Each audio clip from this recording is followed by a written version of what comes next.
Bitcoin ഉപേക്ഷിച്ച് സ്വർണത്തിലേക്ക് മാറാൻ നിക്ഷേപകരെ ആഹ്വാനം ചെയ്ത് ആഗോള നിക്ഷേപ സ്ഥാപനമായ ജെഫറീസ്. ക്വാണ്ടം കമ്പ്യൂട്ടിംഗ് ഉയർത്തുന്ന വെല്ലുവിളി ചെറുതല്ല. ഭാവിയിൽ വികസിക്കുന്ന ക്വാണ്ടം കമ്പ്യൂട്ടറുകൾക്ക് ബിറ്റ്കോയിൻ നെറ്റ്വർക്കിന്റെ ക്രിപ്റ്റോഗ്രാഫിക് സുരക്ഷ തകർക്കാൻ കഴിയുമെന്ന് റിപ്പോർട്ടിൽ പറയുന്നു. വിപണിയിൽ IT ഓഹരികൾക്ക് ഉണർവ്.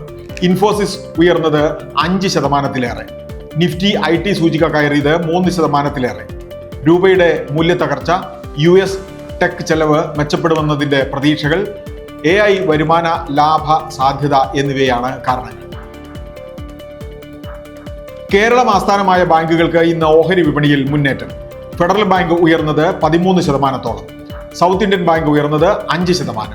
മികച്ച പാദഫലങ്ങൾ, ആസ്തി നിക്ഷേപ വളർച്ച, മെച്ചപ്പെടുന്ന മാർജിൻ എന്നിവയുടെ അകമ്പടിയോടെയാണ് ഇത്. CSBക്ക് ഇടിവ്.